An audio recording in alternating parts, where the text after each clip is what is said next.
before the church was built, before the canon was closed, before Constantine sat down and decided which words were holy and which were ash, Jesus gave a small circle of students something the institution could never package, never sell, and never fully destroy.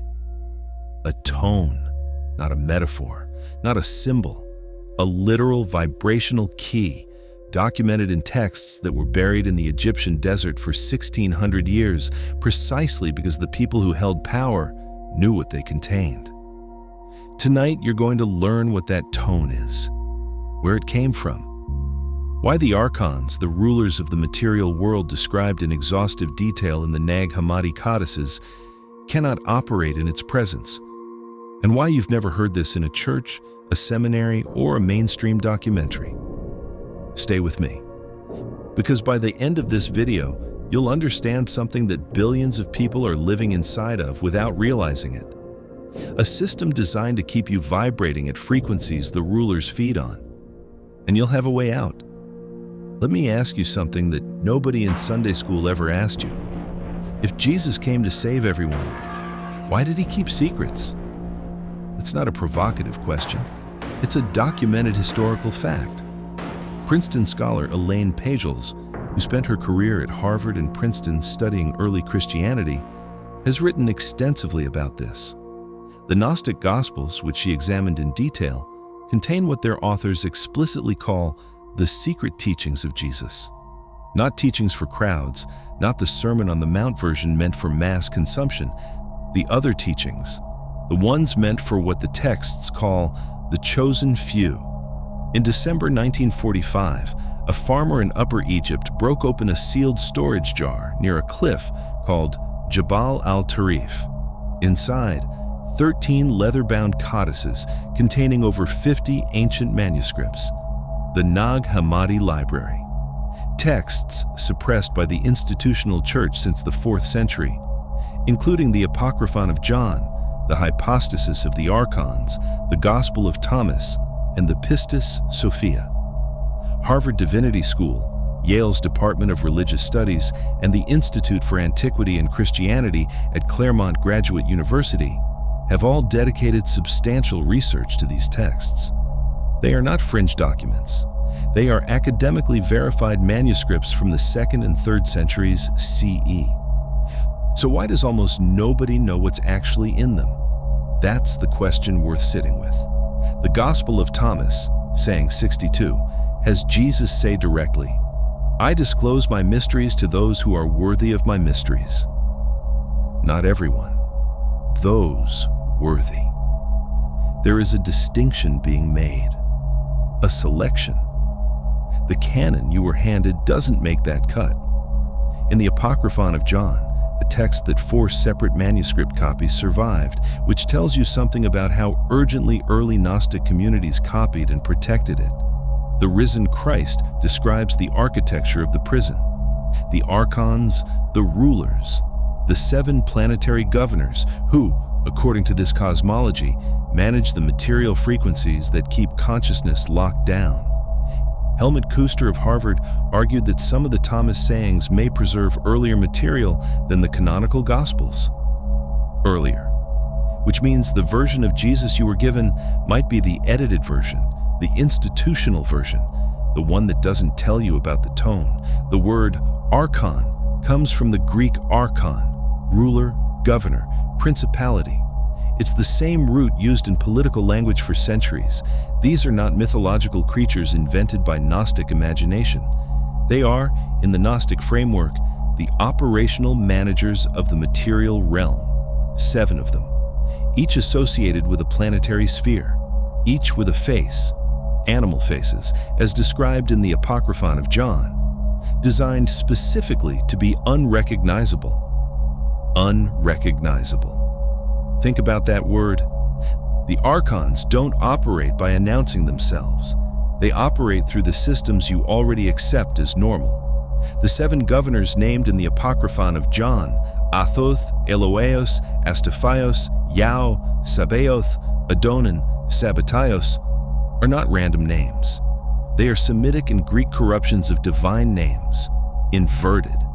Names of what was supposed to be holy, twisted into tools of control. This is not coincidence. Now here's where it gets interesting. The Pistis Sophia, a Gnostic text preserved in the Askew Codex, purchased by the British Museum in 1785, describes Jesus after the resurrection spending 11 years teaching the disciples the higher mysteries. Not the lower ones, the higher ones. And central to those higher mysteries is the concept of light power. Specifically, the vibrational frequency of divine light that the Archons cannot penetrate. In Pistis Sophia, Jesus describes wrapping Sophia, the fallen divine wisdom, in a crown of light power. And when that crown surrounds her, the text says explicitly, all the emanations of self-willed could not have dominion over her. They lost their grip because the frequency shifted. Sound, vibration, frequency. The Trimorphic Protennoia, another Nag Hammadi text from Codex XIII, opens with the divine feminine voice declaring, I am the voice that appeared through my thought. I am the real voice. I cry out in everyone, and they know it, since a seed indwells them. The divine voice, the tone embedded in you before birth, the one the Archons have spent millennia helping you forget. The word gnosis itself comes from the Greek root meaning direct experiential knowledge. Not belief, not doctrine, not secondhand information. Knowledge through contact. And what do you contact when you reach gnosis? According to every Scythian Gnostic text in the Nag Hammadi corpus, light, sound, vibration, the frequency of the pleroma, the fullness that existed before Yaldabaoth, before the material world, before the Archons were ever assigned their planetary posts. Yaldabaoth. That name matters. From the Aramaic and Coptic, meaning approximately child of chaos or born of darkness, the demiurge, the false creator who thought himself alone and therefore thought himself God, the one who built the prison and handed the keys to the 7 rulers. And what does Yaldabaoth fear? What do all the Archons fear? In the Apocryphon of John, Christ says he enters the world as light, and the darkness could not comprehend it.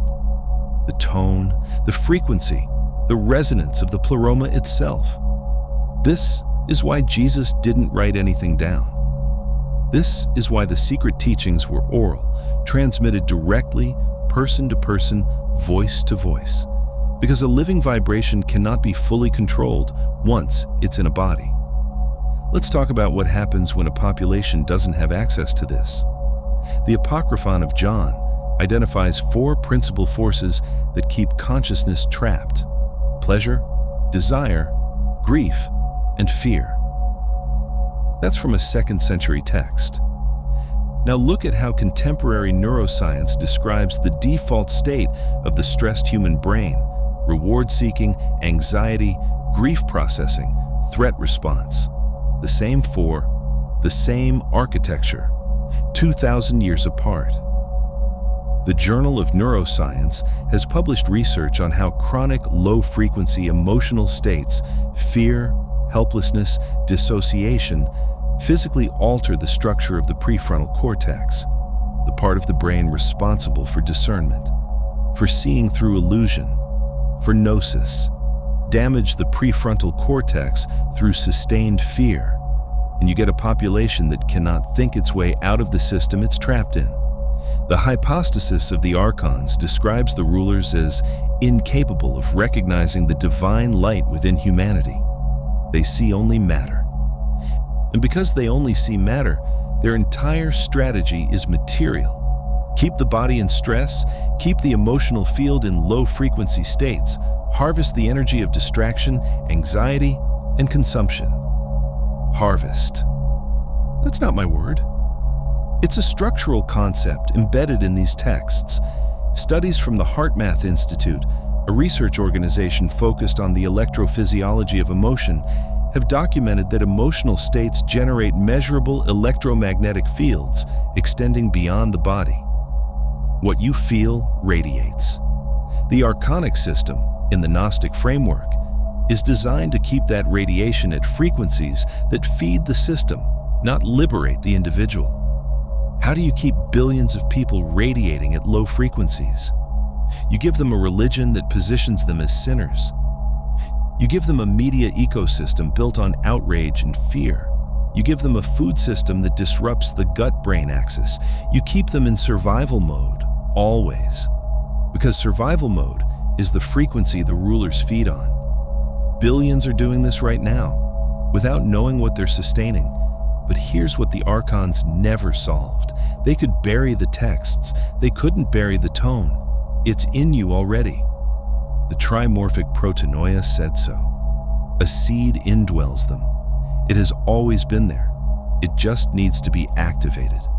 Let me show you the architecture of this system clearly, because once you see it, you cannot unsee it. The Council of Nicaea in 325 CE, convened by Constantine, a political emperor with no theological training, decided the Christian canon.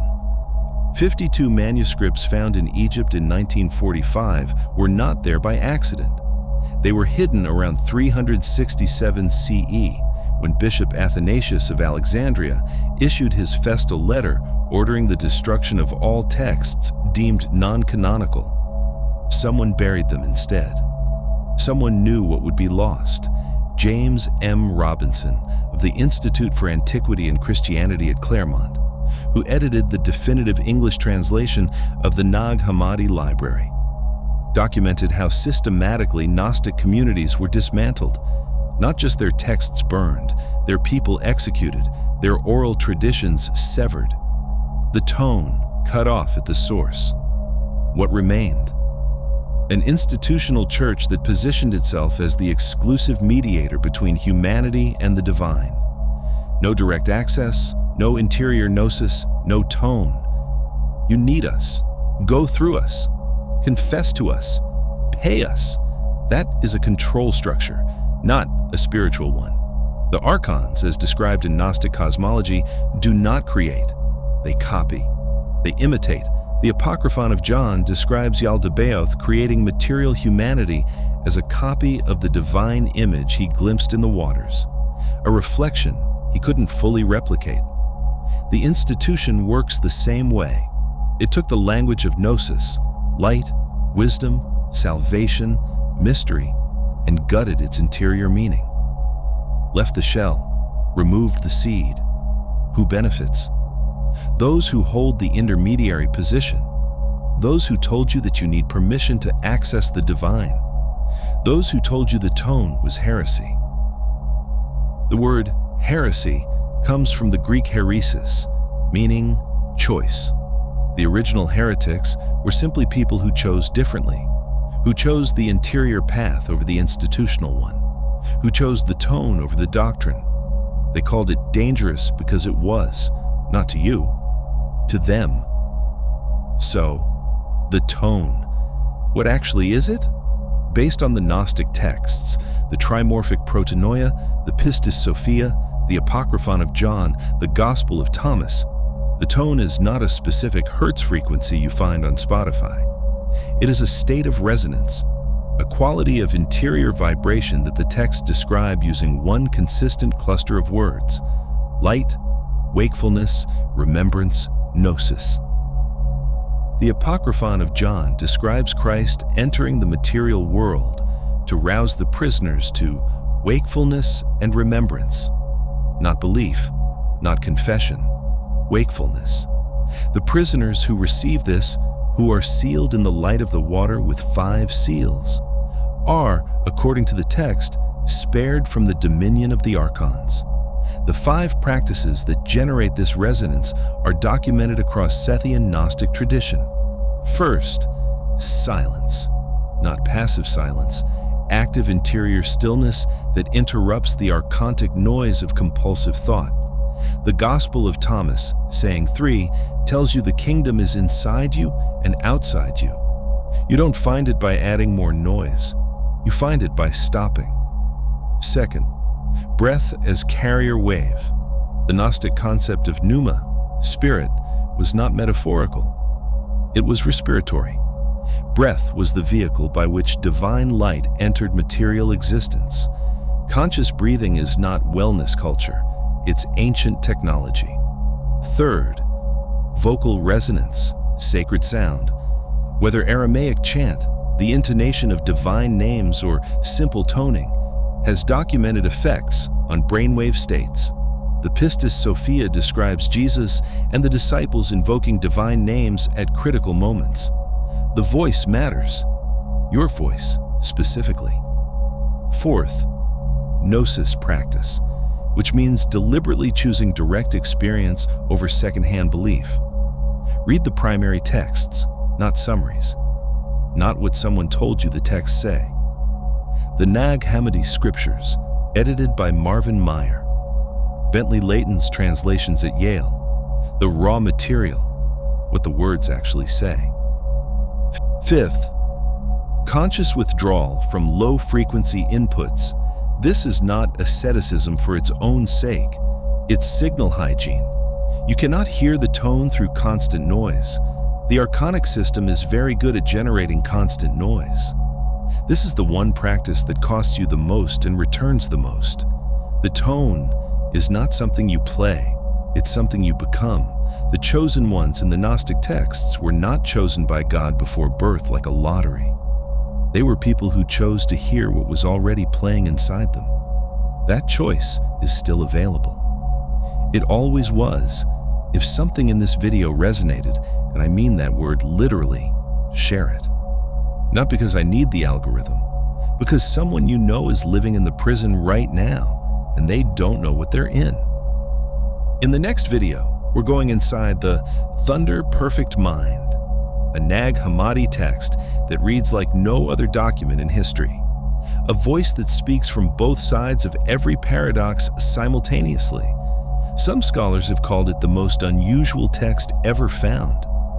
I think it's a transmission, and I think you're ready to receive it. The tone is real, the prison is real, and the key, the one Jesus handed to a small circle 2,000 years ago, was never destroyed. It was just buried. Now you know where to dig.